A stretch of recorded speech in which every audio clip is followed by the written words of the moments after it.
Welcome दोस्तों। Indian institute of management Bodhgaya में आपका स्वागत करते हैं। इस वीडियो में हम लोग जानने वाले हैं कि जो पीएचडी प्रोग्राम स्टार्ट जो हो चुका है वहाँ पे एडमिशन का, उसका क्या प्रोसीजर रहने वाला है, लास्ट डेट क्या रहने वाला है, उसका स्टाइपेंड क्या रहने वाला है और उसके लिए आपका क्या एलिजिबिलिटी क्राइटेरिया है, सभी चीज़ें को हम लोग ध्यान से समझेंगे। चलिए आइए स्टार्ट करते हैं। वीडियो स्टार्ट करने से पहले जो भी नए हैं चैनल पे जल्द से जल्द सब्सक्राइब कर लें। ये फिलहाल iimbz.ac.in जो है इनका एक वेबसाइट है, जहाँ पे अब जब इस वेबसाइट पे आओगे, जब मैं इसको रिफ्रेश करता हूँ, सिंपल सा यहाँ पे आ जाएगा पीएचडी प्रोग्राम का एडमिशन का। ओके, सिंपल सा देखिएगा, देखोगे अगर आप ये तो यहाँ पे एडमिशन ओपन ऑलरेडी है पीएचडी प्रोग्राम के लिए 2024-25। इसको जब आप क्लिक करोगे तो सिंपल सा ये पूरा वेबसाइट खुलेगा और इस वेबसाइट में जब अगर आप देखोगे तो जहाँ पे आप नीचे आना स्क्रॉल करोगे तो पीएचडी इन मैनेजमेंट में आ रहा है। कौन कौन सा स्पेशलाइज एरिया जो है, ये है मार्केटिंग का है, इकोनॉमिक का है, फाइनेंस अकाउंटिंग का है, information technology systems and analytics है, operation management and quantitative technique है, organisational behaviour and human resource management है, ह्यूमैनिटीज़ एंड लिबरल आर्ट्स है, फिर बिजनेस कम्युनिकेशन है, स्ट्रेटेजी एंड द इंटरप्रेन्योरशिप है। तो ये सारे प्रोग्राम है जहाँ पे मैनेजमेंट में यहाँ पे एडमिशन में पीएचडी एडमिशन जो होने वाला है, इस टॉपिक पे आप वहाँ पे जा करके रिसर्च के लिए अप्लाई कर सकते हैं। बाकी यहाँ पोस्टर ब्रोचर भी वगैरह दिया हुआ है, बाकी यहाँ पे आप इस पर क्लिक करोगे तो वो ओपन हो जाएगा। मैं फिलहाल अब आता हूँ पोस्टर के ऊपर में, जो पोस्टर इसके द्वारा रिलीज़ किया गया है IIM बोधगया के द्वारा। PhD programme in the management, मतलब स्पेशली जो अभी ओपन हुआ है वो मैनेजमेंट के लिए ओपन हुआ है, जिसका लास्ट डेट मैं आपको भी बताने वाला हूँ।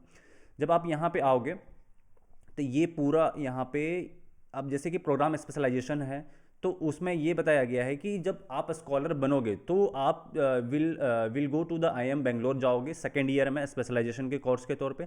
वहीं सेकेंड पॉइंट में लिखा हुआ है कि visiting scholars programme with the foreign university in the third year में आप इधर जाओगे। फोर्थ में है opportunity of industries sponsored research जो होता है, आपको वो भी अपॉर्चुनिटी मिलेगा। एंड फोर्थ जो पॉइंट है वो HRE जो मिलेगा, मैरिड जो स्कॉलर्स है उनको मिलेगा। स्पेशलाइजेशन एरिया ये अलग अलग है, इकोनॉमिक, फाइनेंस, अकाउंटिंग मैंने आपको ऑलरेडी बता दिया, ह्यूमैनिटीज़ एंड लिबरल ये अलग अलग है जिसपे रिसर्च के लिए है। एजुकेशन क्या होना चाहिए, मास्टर डिग्री होना चाहिए और 5 ईयर इंटीग्रेटेड मास्टर्स कोर्स होना चाहिए, दो में से कुछ एक होना चाहिए और एटलीस्ट 60% तो होना ही चाहिए। इसके अलावा 60% इक्विवेलेंट डिग्री होना चाहिए, जैसे personal qualification like the CA ICA ये सब है। इसके अलावा सेकेंड जो थर्ड पॉइंट है वो 4 ईयर या 8 सेमेस्टर का बैचलर्स डिग्री होना चाहिए इंजीनियरिंग में। यहाँ पे ये भी बोल रहा है दो में से एक होना चाहिए, कम से कम मास्टर डिग्री नहीं है तो कम से कम ये तो होना चाहिए। फाइनल ईयर स्टूडेंट जो करेंट एकेडमिक ईयर है वो भी अप्लाई कर सकते हैं।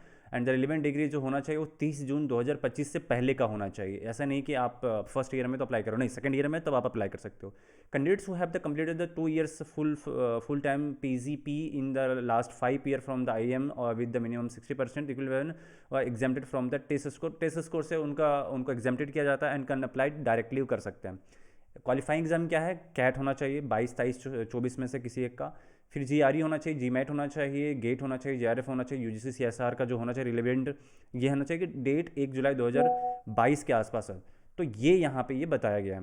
इसके अलावा letter with the score validity on the after 1 January 2025 का, और चाहे आपके पास IIM बेंगलोर का रेट 2025 का है तो भी आप हो सकता है। रिजर्वेशन क्या है, इसका गवर्नमेंट का जो पॉलिसी है उसके थ्रू इसका रिजर्वेशन है। एज का क्या है कि 40 साल से आपका प्लस नहीं होना चाहिए, उससे कम होना चाहिए। कब बोल रहा है, 1 जून 2025 से पहले। नेशनलिटी क्या है कि एडमिशन जो ओपन है वो इंडियन के लिए ही सिर्फ है। शॉर्ट जो भी कैंडिडेट्स होंगे शॉर्ट लिस्टेड उनको फाइनल सिलेक्शन प्रोसेस में उनको बुलाया जाएगा, जिससे पर्सनल इंटरव्यू और रिसर्च एप्टीट्यूड के लिए। And the based of their performance in qualifying exam, academic background, professional accomplishment, research interest, तो ये सारी चीज़ इसमें देखा जाएगा। जो लास्ट डेट यहाँ बताया जा रहा है 31 मार्च 2025 से आप पहले अप्लाई कर देना है। इसके अलावा अगर आप देखोगे तो यहाँ पे जो फाइनेंशियल असिस्टेंस मिलने वाला है वो पोस्ट कॉम्प्रीहेंसिव एग्जाम के बाद 60,000 मिलेगा, लेकिन उससे पहले टिल कॉम्प्रीहेंशन एग्जाम जो होता है, कॉम्प्रीहेंसिव एग्जाम होता है, उससे पहले आपको 50,000 पर मंथ आपको मिलने वाला है। एडिशनल फाइनेंशियल सपोर्ट भी आपको मिलने वाला है, 25,000 पर मंथ मिलने वाला है। और कंटीजेंसी ग्रांट भी आपको मिलने वाला है, 50,000 लैपटॉप ग्रांट मिलने वाला है, सिर्फ एक टाइम आपको मिलेगा। 1,75,000 लगभग कॉन्फ्रेंस का ग्रांट भी आपको मिलने वाला है। इसके अलावा कोई भी अगर क्वारीज है तो यहाँ पे व्हाट्सअप और कॉन्टैक्ट नंबर दिया हुआ, आप पूछ सकते हैं। अप्लाई कीजिए यहाँ पे जा करके। SC ST NC OBC PWD EWS female candidates are the welcome, उनको यहाँ पे स्वागत किया जा रहा है। और फी जो होने वाला है 500 पर एरिया है, मतलब एक एरिया में अगर आप करना चाह रहे हैं तो 500, और दूसरे एरिया में भी अगर आप अप्लाई करोगे तो 500, ऐसे करके है। और 250 रुपीज़ जो है वो फीमेल के लिए, SC ST डी एप्लीकेंट्स के लिए है। आई थिंक ये आपको इन्फॉर्मेशन काफ़ी इन्फॉर्मेटिव लगा होगा, और इसके अलावा अगर कोई भी क्वारीज है कमेंट सेक्शन में आप जा करके पूछिए, मैं वहाँ पे आपका जवाब दूंगा। मिलते हैं आपसे नेक्स्ट वीडियो में, तब तक के लिए अपना ख्याल रखें।